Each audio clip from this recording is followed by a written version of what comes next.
अस्सलामुअलैकुम वरहमतुल्लाहि वबरकातुहू। Pakistan cricket team की अगली सीरीज इंग्लैंड के खिलाफ है, जिसके बाद ट्राई नेशन सीरीज खेली जाएगी, जिसमें आप टीम में मेंटोर के तौर पर हेड इन पाकिस्तान टीम को ज्वाइन कर लेंगे, जो पाकिस्तान के पहले बैटिंग कंसल्टेंट रह चुके, यानी कि पाकिस्तानी स्क्वाड के अनाउंसमेंट से पहले उनसे भी सलाह मशवरे लिए जाएंगे। और कौन से ऐसे खिलाड़ी हैं पाकिस्तान के 5-6 जिनकी तब्दीलियों के बारे में सोचा जा रहा है, जिनके तकरीबन चांसेस है कि वो पाकिस्तान टीम के अंदर T20 वर्ल्ड कप के अंदर इन 5 या फिर 6 प्लेयर्स में से आपको कम से कम 4 प्लेयर्स कंफर्म दिखाई दिए जाएंगे। अब वो कौन से 6 प्लेयर हैं, कौन से 5 प्लेयर्स हैं, हम आपको बताने जा रहे हैं। A to Z इन्फॉर्मेशन हम आपको देने जा रहे हैं, मगर वीडियो में आगे बढ़ने से पहले तमाम लोगों से रिक्वेस्ट है कि इस वीडियो को आखिर तक जरूर देख लीजिएगा। जो समझता है कि पाकिस्तान टीम के अंदर तब्दीलियां होनी चाहिए, वो इस वीडियो को अभी कभी दिल से लाइक कर दें। हमारे यूट्यूब चैनल को सब्सक्राइब करें, लाजमी के लाजमी सब्सक्राइब करें और नोटिफिकेशन पे लाजमी से क्लिक कीजिएगा। नाज़रीन इकराम, कमेंट्स में आप लोगों ने अपनी राय भी देनी है, क्योंकि आपकी राय सर आंखों पर। हम जानना चाहते हैं कि पाकिस्तान टीम के ऐसे कौन से चेहरे हैं जिनको पाकिस्तान टीम से आउट करना चाहिए। जरूर के जरूर अभी के अभी बगैर कंजूसी के आप लोगों ने कमेंट्स में अपनी राय जरूर दे देनी है। नाज़रीन करम, अगर हम उन 5-6 प्लेयर्स की बातचीत करते हैं तो वो काफ़ी ज़्यादा अहमियत कामिल प्लेयर्स हैं, और उनके बारे में पाकिस्तान टीम के अंदर आने की जाने की बातें काफ़ी ज़्यादा गर्दिश करती रहती है। एक मौका था कि वो पाकिस्तान टीम के अंदर खेला करते थे, लेकिन फिर ऐसी आंधी छाई कि वो पाकिस्तान टीम के अंदर राहें तक रखी गए। रमीज़ रजा साहब तो बाजिद हैं कि भाई इनको तो नहीं खिलाना, लेकिन उनकी तारीफ़ें ज़रूर करते रहते हैं। पास्ट में या फिर रिसेंट में वो उनकी तारीफ़ें कर चुके हैं, यानी कि अपनी ज़िद के पीछे रमीज़ रजा साहब है, मगर अब उनको मानना पड़ेगा। अब वो मान जाएंगे कि वो पाकिस्तान टीम को शिकस्त का सामना करना पड़ा है। कुछ पाकिस्तान ने अच्छी क्रिकेट नहीं खेली, और पाकिस्तान के अगर हम मेंटोर की बातचीत करते हैं तो वो अटैकिंग क्रिकेट को काफ़ी ज़्यादा पसंद करते हैं, जैसे कि मैथ्यू हेडन हो गए।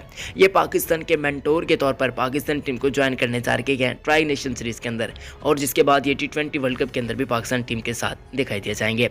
नाज़रीन इकराम, अब हम बातचीत करने जा रहे हैं उन 5-6 खिलाड़ियों के बारे में। तो सबसे पहला नंबर आता है जी हैदर अली का। अब मैं आपको कंफर्म बता रहा हूँ, हैदर अली पाकिस्तानी स्क्वाड के अंदर होते हैं, मगर उनको मौके नहीं दिए जाते।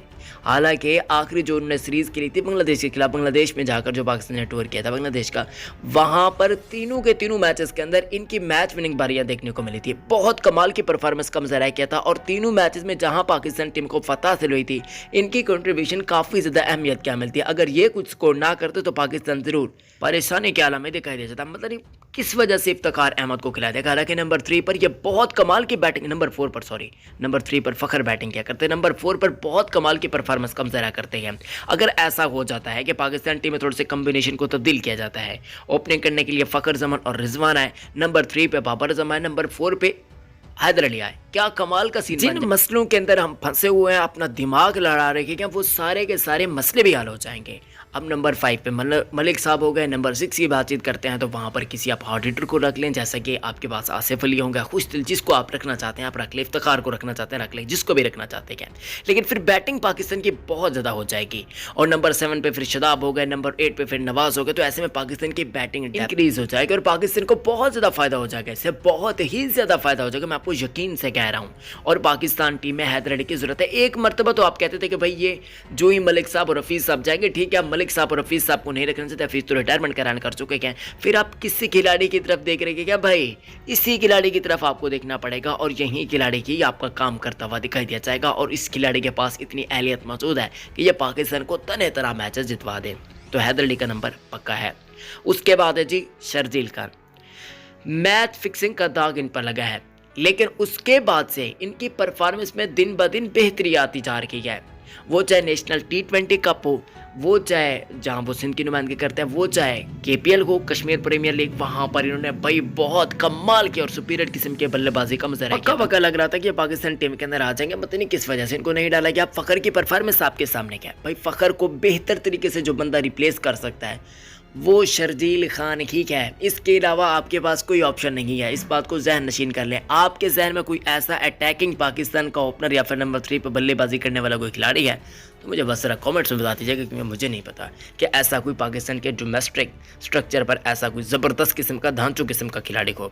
हाँ, शान मसूद है, लेकिन इस तरीके की बल्लेबाजी का वो मुजाहरा नहीं कर सकते। अटैकिंग क्रिकेट वो इतनी अच्छी क्रिकेट नहीं खेल पाते, वो ज़रा स्कोर को आगे बढ़ाने की कोशिश करते हैं। अब नंबर 3 की बातचीत करते हैं तो वो शोएब मलिक साहब। थोड़ी सी तनकीद इन्होंने कर दी है, आपने इनका ट्वीट देखा होगा, मुझे यकीन है, जो कि उन्होंने लाइकिंग और डिसलाइकिंग के बारे में बताया था। तो उस वजह से इनके थोड़े से सितारे गर्दिश में आ सकते हैं। इनको मेरे हिसाब से थोड़ी सी मुश्किलात का सामना करना पड़ सकता है। पाकिस्तान टीम के आप लोग जानते हैं बिहेवियर, फिर कप्तान और कोच का वो फिर कैसा रहता है। मेरे हिसाब से लाइकिंग और डिसलाइकिंग है, और डिसलाइकिंग के अंदर अंदर ही शुएब मलिक साहब आ रही है। अगर शुएब मलिक साहब को मौका दिया जाता है, इनका नंबर वैसे कन्फर्म नहीं है, मुझे नहीं लगता कि शुएब मलिक साहब को ऑस्ट्रेलियन पिचेस पर खिलाया जाएगा, लेकिन इनकी ज़रूरत है पाकिस्तान टीम के अंदर, और हद से ज़्यादा ज़रूरत है।